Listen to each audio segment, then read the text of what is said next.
പ്രിയമുള്ള വിദ്യാർത്ഥികളെ, price elasticity നാം വളരെ നന്നായിട്ട് പഠിച്ചു കഴിഞ്ഞു ഇല്ലേ? പ്രൈസ് ഇലാസ്റ്റിസിറ്റി കാണാനായിട്ട് 3 മെത്തേഡ് ഉണ്ടെന്നറിയാലോ. അതിലെ രണ്ടാമത്തെ മെത്തേഡായ geometric method or point method of price elasticity, വില ഇലാസ്തികതയുടെ ജ്യാമിതീയ രീതി അഥവാ ബിന്ദു രീതി, അതാണ് ഇന്നത്തെ class. If the demand curve is linear or a straight line demand curve, we can use this method to find elasticity. At any point on the linear demand curve, we can calculate the exact measure of elasticity by using this method. ഈ method ഉപയോഗിച്ചുകൊണ്ട് ഒരു നേർരേഖ demand കർവിലെ ഏത് ബിന്ദുവിലെയും ഇലാസ്തികത നമുക്ക് കൃത്യതയോട് കൂടിയിട്ട് അളന്ന് തിട്ടപ്പെടുത്താനായിട്ട് പറ്റും. What do you mean by elasticity? എന്താ ഇലാസ്റ്റിസിറ്റി എന്ന് പറഞ്ഞിട്ടുണ്ടെങ്കിൽ, yes, the rate of change of quantity demanded to change in price. വിലയിലുള്ള മാറ്റം മൂലം ഡിമാൻഡിലുണ്ടായ മാറ്റത്തിൻ്റെ അളവ് എത്രയാണ്, ഇതാണ് ഇലാസ്തികത, ഇലാസ്റ്റിസിറ്റി സൂചിപ്പിക്കുന്നത്. To find elasticity by using geometric method, we have to use one formula. So just familiarize the formula to calculate price elasticity by using geometric or point method. The formula is ED is equal to, ശ്രദ്ധിച്ച് നോക്കിക്കോളൂ, ED, elasticity of demand, is equal to lower segment of the demand curve divided by upper segment of the demand curve. എന്താ lower segment of the demand curve എന്ന് പറഞ്ഞിട്ടുണ്ടെങ്കിൽ, അതെ, ഒരു demand കർവിൻ്റെ താഴെയുള്ള ഭാഗം, segment എന്ന് വെച്ചിട്ടുണ്ടെങ്കിൽ ഭാഗം, divided by upper segment of the demand curve. ഒരു ഡിമാൻഡ് കർവിൻ്റെ മുകളിലുള്ള ഭാഗത്തെ കൊണ്ട് ഹരിക്കണം, ഡിവൈഡ് ചെയ്യണം. ഇതാണ് ജിയോമെട്രിക് മെത്തേഡ് പ്രകാരം വില ഇലാസ്തികത കാണാനുള്ള ഫോർമുല. ഈ ഒരു ഇക്വേഷൻ നാം നേരത്തെ പഠിച്ചിട്ടുള്ള E D is equal to delta Q divided by delta P into P zero divided by Q zero എന്ന അതേ ഇക്വേഷനിൽ നിന്നും ഉടലെടുത്തതാണ്, ഡിറൈവ് ചെയ്തതാണ്. വളരെ രസകരമായിട്ടുള്ള ഈ ഒരു ഡെറിവേഷൻ മനസ്സിലാക്കിയതിന് ശേഷം ഈ ടോപ്പിക്കിൽ നിന്നും എങ്ങനെയെല്ലാം ചോദ്യങ്ങൾ വരും, അതിനെങ്ങനെയെല്ലാം ഉത്തരം എഴുതണം എന്ന കാര്യം നമുക്ക് വിശദമായിട്ട് മനസ്സിലാക്കാം. അതിനു മുമ്പേ ഒരു ഐഡിയ കിട്ടുന്നതിന് വേണ്ടിയിട്ട് നിങ്ങളൊരു വീഡിയോ കാണുക.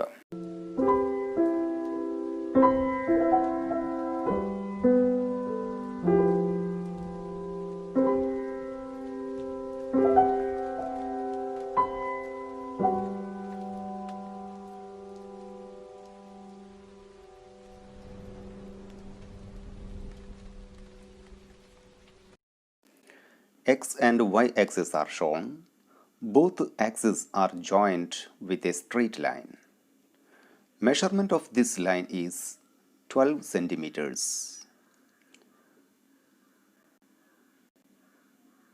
By drawing two lines, we get two similar triangles. Height of the blue triangle is 5 centimeters. Corresponding side of the yellow triangle is 3 centimeters.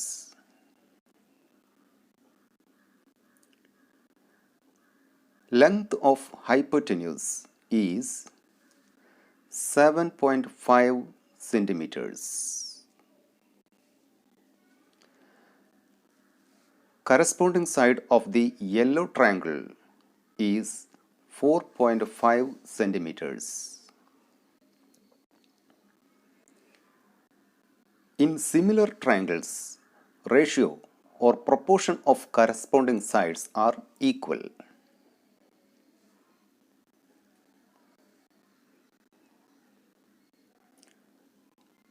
Height of the blue triangle is 5 divided by height of the yellow triangle is 3 equal to Length of the hypotenuse of the blue triangle is 7.5 divided by length of the hypotenuse of the yellow triangle is 4.5. By calculating 5 by 3, we get 1.66. By calculating 7.5 divided by 4.5, we get 1.66. Hence proved, in similar triangle, ratio or proportion of corresponding sides are equal. Video വളരെ ശ്രദ്ധിച്ച് കണ്ടല്ലോ. Equation derive ചെയ്യാനായിട്ട് നമുക്ക് linear demand curve വരയ്ക്കാം. ഇവിടെ A B എന്ന് പറയുന്ന demand curve വരച്ചിട്ടുണ്ട്. വില P0 ആകുമ്പോൾ Q0 ക്വാണ്ടിറ്റി വാങ്ങുന്നു ഡി എന്ന് പറയുന്ന പോയിന്റിൽ. വില P1 ആകുമ്പോൾ Q1 വാങ്ങുന്നു ഇ എന്ന് പറയുന്ന പോയിന്റിൽ. ഈ പോയിന്റിന് നമുക്ക് സി എന്ന് പേര് നൽകാം. E D is equal to delta Q divided by delta P into P0 divided by Q0. Delta Q change in Q is equal to Q1 Q0 അല്ലേ? എങ്കിൽ ഡെൽറ്റ ക്യൂവിന് പകരം നമുക്ക് എന്ത് എഴുതാം? Q1 Q0 divided by change in P is equal to P1 P0. P1 P0 into P0 is equal to OP0, Q0 is equal to OQ0. So OP0 divided by OQ0. Q1 Q0 means എന്തിന് തുല്യമാണ്? C ഡിക്ക് തുല്യമാണ്. എങ്കിൽ നമുക്ക് എന്ത് എഴുതാം? is equal to CD divided by P1 P0 എന്തിന് തുല്യമാണ്? CE ക്ക് തുല്യമാണ്. divided by CE into OP0 divided by OQ0. Okay, equation ഇവിടം വരെയായി. റൈറ്റ്. ഇനി ഇ സി ഡി എന്ന് പറയുന്ന ഈ ട്രയാങ്കിളും ബി P0 ഡി എന്ന് പറയുന്ന ഈ ട്രയാങ്കിളും സിമിലറാണ്, സമാനമാണ്. സിമിലർ ട്രയാങ്കിളിൻ്റെ വശങ്ങൾ ആനുപാതികമായിരിക്കും, പ്രൊപ്പോർഷണൽ ആയിരിക്കും എന്ന് നാം പഠിച്ചിട്ടുണ്ട്. ഓക്കെ, എങ്കിൽ ഇ സി ഡിയുടെ പാദം ബേസ് യൂണിറ്റും സിമിലർ ട്രയാങ്കിളായ P0 ഡിയുടെ ബേസ് യൂണിറ്റും ചെറിയ ത്രികോണത്തിൻ്റെ ഹൈറ്റ് ലംബവും BP0 എന്ന് പറയുന്ന ഈ ട്രയാങ്കിളിൻ്റെ ലംബവും DE എന്ന് പറയുന്ന ഇതിൻ്റെ ഹൈപ്പോട്ടന്യൂസ് കർണവും BD എന്ന് പറയുന്ന വലിയ സിമിലർ ട്രയാങ്കിളിൻ്റെ കർണവും ഒരേ അനുപാതത്തിൽ ആയിരിക്കും അല്ലേ? എങ്കിൽ നമുക്ക് ഇ സി ഡിയുടെ പാദം ഡിവൈഡഡ് ബൈ ലംബം ഈസ് ഈക്വൽ ടു സിമിലർ ട്രയാങ്കിളായ P0 ഡിയുടെ പാദം ഡിവൈഡഡ് ബൈ ലംബം എന്ന് എഴുതാം. ഓക്കെ, എങ്കിൽ C D divided by CE is equal to base of the triangle divided by height of the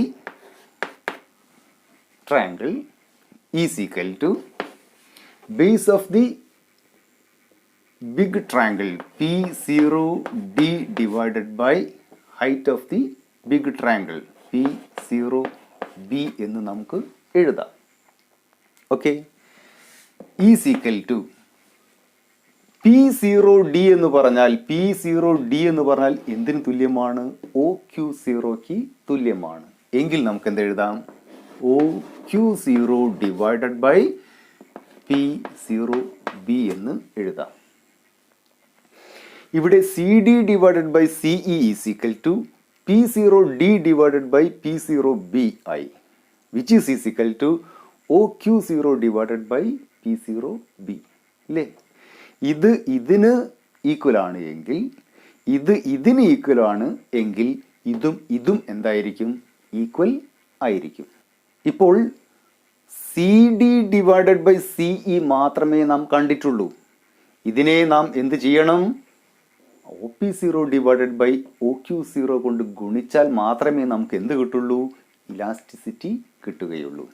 എങ്കിൽ നമുക്ക് എന്തെഴുതാം? Elasticity E D is equal to OQ0 divided by P0B into OP0 divided by OQ0 എന്ന് എഴുതാം. ശരിയാണല്ലോ? ഇവിടെ OQ0 കട്ടായി പോയിട്ടുണ്ടെങ്കിൽ ബാക്കി OP0 ഡിവൈഡഡ് ബൈ P0B എന്ന് മാത്രമായി ചുരുങ്ങുന്നു. ഓക്കെ, ഇനി OP0 എന്ന് പറഞ്ഞാൽ ഇതാണ്. ഇതെന്തിന് തുല്യമാണ്? ഇത് Q0Dക്ക് തുല്യമാണ്. എങ്കിൽ നമുക്ക് എങ്ങനെ എഴുതാം? ഈസ് ഈക്വൽ ടു OP0 പകരം നമ്മൾ എന്ത് എഴുതും? Q0D ഡിവൈഡഡ് ബൈ P0B എന്ന് നമുക്ക് എഴുതാം. ഇതാണ് നമ്മളുടെ ഇലാസ്റ്റിസിറ്റിയുടെ equation, QD divided by P0B. Well, ഇനി നോക്കുക, നമ്മുടെ ഒരു ട്രയാങ്കിൾ DQ0A ഏറ്റവും താഴെയുള്ള ചെറിയ ട്രയാങ്കിളും BP0D എന്ന് പറയുന്ന ഈ ട്രയാങ്കിളും എന്താണ്? സിമിലർ ട്രയാങ്കിളാണ്. എങ്കിൽ DQ0Aയുടെ ഹൈറ്റും BP0Dയുടെ ഹൈറ്റും എന്തായിരിക്കും? ഒരേ അനുപാതത്തിൽ ആയിരിക്കും. എങ്കിൽ നമുക്ക് എഴുതാം? Q0D divided by Q0D divided by P0B എന്ന് നമുക്ക് എഴുതാം. P0B ഈസ് ഈക്വൽ ടു ഈ ട്രയാങ്കിളിൻ്റെ ഹൈപ്പോട്ടനസായ DAയും അടുത്ത സിമിലർ ട്രയാങ്കിളായ BP0Dയുടെ ഹൈപ്പോട്ടനസായ DBയും എന്തായിരിക്കും? ഒരേ അനുപാതത്തിൽ ആയിരിക്കും. എങ്കിൽ നമുക്ക് എന്തെഴുതാം? DA ഡിവൈഡഡ് ബൈ DB എന്ന് എഴുതാം. ഓക്കെ അല്ലേ? ഇനി നോക്കിക്കോളൂ, Q0D ഡിവൈഡഡ് ബൈ P0B എന്ന് പറഞ്ഞാൽ എന്തായിരുന്നു? ഇത് നമ്മൾ ഇലാസ്റ്റിസിറ്റിക്ക് സമാനമായിരുന്നു. ഇലാസ്റ്റിസിറ്റി ഈസ് ഈക്വൽ ടു എന്താണ്? Q0D ഡിവൈഡഡ് ബൈ P0B ആണ്. എങ്കിൽ elasticity Q0D divided by P0B is equal to എന്തായി? DA ഡിവൈഡഡ് ബൈ DB ആയി. അപ്പോൾ elasticity is equal to DA lower segment of the demand curve divided by DB upper segment of the demand curve. Okay, ഇതോടെ geometric method പ്രകാരം elasticity കാണാനുള്ള ഫോർമുലയായ lower segment divided by upper segment എന്ന ഇക്വേഷനിലേക്ക് നാം easy ആയിട്ട് എത്തിച്ചേർന്നിരിക്കുന്നു. Okay, ഇനി പരീക്ഷയ്ക്ക് എങ്ങനെയാണ് ചോദ്യങ്ങൾ വരാറുള്ളത്? Draw A linear demand curve and mark elasticities at various points using geometric method. ജ്യാമിതീയ രീതി പ്രകാരം ഒരു ഡിമാൻഡ് കർവിൻ്റെ വിവിധ പോയിന്റുകളിലുള്ള ഇലാസ്റ്റിസിറ്റി അടയാളപ്പെടുത്തുക. ഇതാണ് 3-4 മാർക്കിന് ചോദ്യം ചോദിക്കാറുള്ളത്. നോക്കാം നമുക്ക്. ഒരു ലീനിയർ ഡിമാൻഡ് കർവ് വരയ്ക്കുക. ഇവിടെ ക്വാണ്ടിറ്റി ആണ്, ഇവിടെ പ്രൈസ് ആണ്. നമ്മളുടെ കർവ് AB ആണെന്ന് സങ്കല്പിക്കുക. AB എന്ന് പറയുന്ന ഡിമാൻഡ് കർവ് 6 സെന്റിമീറ്റർ ഉണ്ടെന്ന് കരുതിക്കോളൂ. എങ്കിൽ A എന്ന് പറയുന്ന വേർട്ടിക്കൽ ഇന്റർസെപ്റ്റ് പോയിന്റിൽ എത്രയായിരിക്കും ഇലാസ്റ്റിസിറ്റി? ഫോർമുല എന്തായിരുന്നു? Lower segment of the demand curve divided by upper segment of the demand curve. ഈ പോയിന്റിലുള്ള ലോവർ സെഗ്മെന്റ് ആണ് എത്രയും നീളം 6 സെന്റിമീറ്റർ. അപ്പം 6 divided by upper segment. എന്തെങ്കിലും ഉണ്ടോ? ഇല്ല. അപ്പോൾ എത്രയാണ്? 0. Any value divided by 0 is equal to infinite. അപ്പോൾ at point A, elasticity is equal to infinity. That is perfect elastic demand at the point A. Okay ആണല്ലോ. ഇനി നമുക്ക് ഹൊറിസോണ്ടൽ ഇൻ്റർസെപ്റ്റ് ആയ ബിയിൽ എത്രയാണ് ഇലാസ്റ്റിസിറ്റി എന്ന് നോക്കാം. പോയിന്റ് ബിയിലെ ലോവർ സെഗ്മെന്റ് എത്രയാണ്? 0 ആണ്. അപ്പം 0 ഡിവൈഡഡ് ബൈ അപ്പർ സെഗ്മെന്റ് ആണ് ഇത് മുഴുവൻ. എത്ര? 6. 0 divided by 6. 0 divided by any value is equal to 0. So ഇവിടെ എത്രയായിരിക്കും? 0 ആയിരിക്കും ഇലാസ്റ്റിസിറ്റി. ഓക്കെ, എങ്കിൽ ഇവിടെ പെർഫെക്റ്റ് ഇൻഇലാസ്റ്റിക് ഡിമാൻഡ് ആയിരിക്കും. ഓക്കെ അല്ലേ? സംശയമൊന്നുമില്ലല്ലോ. ഇനി നോക്കിക്കോളൂ, എ ബി എന്ന് പറയുന്ന 6 സെൻറ്റിമീറ്റർ ഉള്ള നമ്മുടെ ഡിമാൻഡ് കർവിൻ്റെ മിഡിൽ മിഡ് പോയിന്റ് ആണ് സി എന്ന് പറയുന്നത്. ആകെ 6 മീറ്ററിൻ്റെ പകുതിയാണ് സി. എങ്കിൽ ഇവിടുന്ന് താഴോട്ട് ലോവർ സെഗ്മെന്റ് എത്ര ഉണ്ടാവും? 3. അപ്പർ സെഗ്മെന്റ് എത്ര ഉണ്ടാവും? 3. Lower segment divided by upper segment 3 divided by 3 is equal to 1. എങ്കിൽ ഇവിടെ എത്രയായിരിക്കും ഇലാസ്റ്റിസിറ്റി? 1 ആയിരിക്കും. യൂണിറ്ററി ഇലാസ്റ്റിക് ആയിരിക്കും മിഡ് പോയിന്റിലെ ഇലാസ്റ്റിസിറ്റി. സംശയമൊന്നുമില്ലല്ലോ, ശരിയല്ലേ? ഇനി നോക്കുക, സി ബി എന്ന് പറയുന്ന സെഗ്മെന്റിന്റെ എത്ര ഉണ്ടായിരുന്നു? 3 സെന്റിമീറ്റർ. അതിൻ്റെ മിഡ് പോയിന്റ് ആണ് ഇവിടെ ഡി എന്ന് പറയുന്നത്. സി ബിയുടെ മിഡ് പോയിന്റ് ആണ് ഇത് ഡി. എങ്കിൽ 3ന്റെ പകുതി എത്ര ഉണ്ടാവും? 1.5. ഇതിന്റെ താഴോട്ട്, ഡിന്റെ താഴോട്ട് എത്ര ഉണ്ടാവും? ഡി ബി എന്ന് പറയുന്ന ഭാഗം 1.5 ഉണ്ടാവും. എങ്കിൽ ഇതിന്റെ മേലോട്ട് 6ലേക്ക് എത്ര ഉണ്ട്? 4.5 ഉണ്ട്, ഇല്ലേ? എങ്കിൽ at point D elasticity is equal to lower segment 1.5 divided by upper segment 4.5 is equal to എത്രയാണ്? 1/3. 1/3 എന്ന് പറഞ്ഞാൽ യെസ്, 1ൽ കുറവാണ്. എങ്കിൽ ഇവിടെ ഇലാസ്റ്റിസിറ്റി എത്രയായിരിക്കും? ലെസ് ദാൻ 1 ആയിരിക്കും. ഓക്കെ, സി എ എന്ന് പറയുന്ന ഭാഗത്തിന്റെ ലെങ്ത് എത്ര ഉണ്ടായിരുന്നു? 3. ഇതിന്റെ മിഡ് പോയിന്റ് ആണ് ഇ എന്ന് വിചാരിച്ചോളൂ. എങ്കിൽ ഇവിടെ ലോവർ സെഗ്മെന്റ് ഇ ബി എന്ന് പറയുന്ന ഭാഗത്ത് എത്ര ഉണ്ടാവും? യെസ്, 4.5. അപ്പർ സെഗ്മെന്റിലോ 1.5. അപ്പോൾ 4.5 divided by 1.5 is equal to 3/1 is equal to 3. 1നേക്കാൾ കൂടുതലാണ്. സോ അറ്റ് പോയിന്റ് ഇ എത്രയാണ്? Greater than 1. റിലേറ്റീവ്ലി ഇലാസ്റ്റിക് ആയിരിക്കും ഈ ഒരു പോയിന്റിലെ ഇലാസ്റ്റിസിറ്റി. റിലേറ്റീവ്ലി ഇൻഇലാസ്റ്റിക് ആയിരിക്കും ഡി എന്ന് പറയുന്ന പോയിന്റിലെ ഇലാസ്റ്റിസിറ്റി. ഓക്കെ, ഇങ്ങനെ 1, 2, 3, 4, 5 പോയിന്റുകളിലായിട്ട് നിങ്ങൾ ഇലാസ്റ്റിസിറ്റി കണ്ടെത്തുകയാണെങ്കിൽ നിങ്ങൾക്ക് ഫുള്ള് മാർക്കും ലഭിക്കും. ഓക്കെ, ഇനി ഈ ഒരു കാര്യം നാം നേരത്തെ ഡിറൈവ് ചെയ്തിട്ടുള്ള കാര്യം കുറച്ചും കൂടി സ്പീഡിൽ ഈസി ആയിട്ട് മനസ്സിലാക്കാൻ വേണ്ടിയിട്ട് ഒരു വീഡിയോ കൂടി ഞാൻ ഇതിൻ്റെ തുടർച്ചയായി ഇടുന്നുണ്ട്. അതുകൂടി ശ്രദ്ധിച്ച് കാണുകയാണെങ്കിൽ നിങ്ങൾക്ക് വളരെ ഈസി ആയിട്ട് കാര്യങ്ങൾ മനസ്സിലാകും.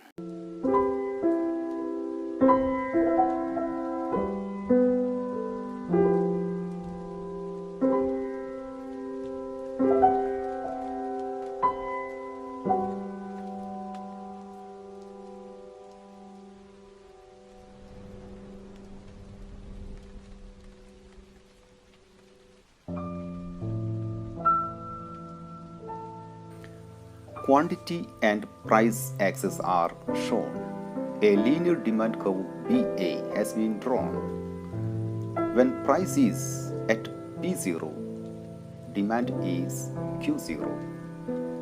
Consumer is at point D on the demand curve. when price is at P1,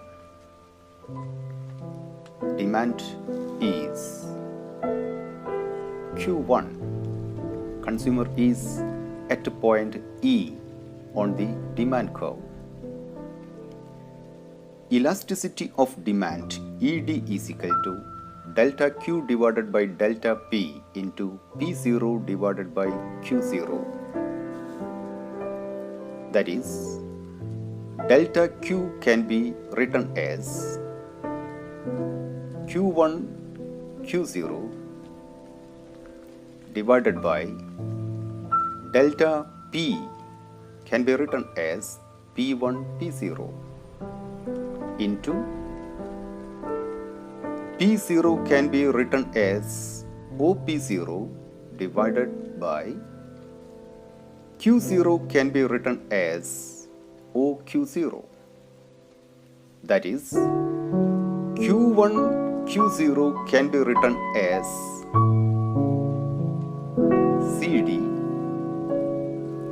since length of Q1 Q0 is equal to length of CD in the graph.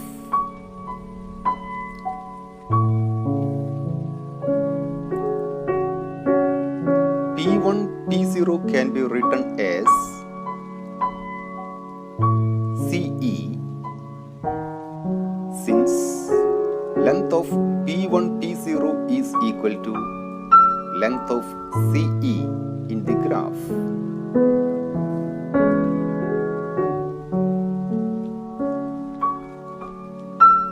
Into OP0 divided by OQ0.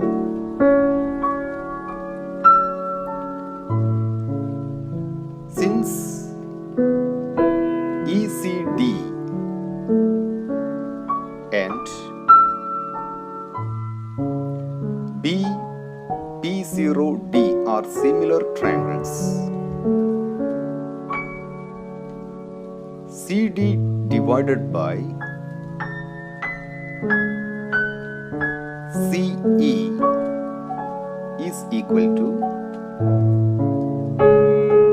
P0D divided by P0B, since same sides of the similar triangles are in proportion.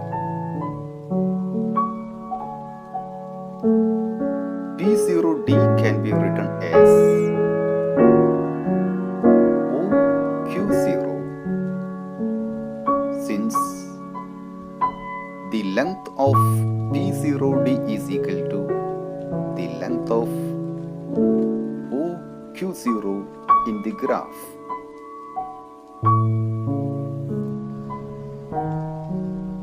Divided by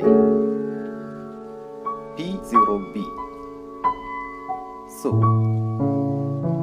equation of elasticity can be written as ED is equal to OQ0 divided by P0B into OP1 divided by OQ0.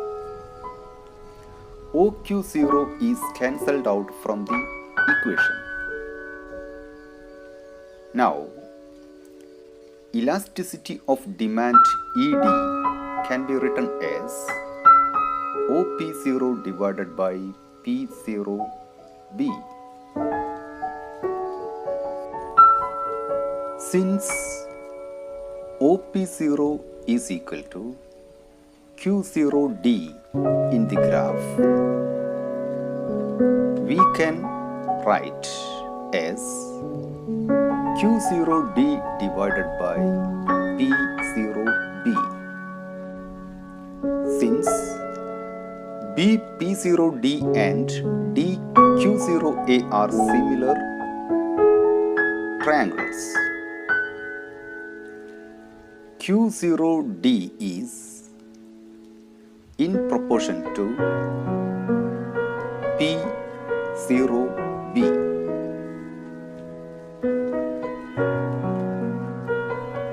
Therefore, we write Q0D divided by P0B is equal to DA, hypotenuse of triangle DQ0A divided by DB, hypotenuse of triangle BP0D. So, ED is equal to lower segment DA divided by upper segment DB are proven.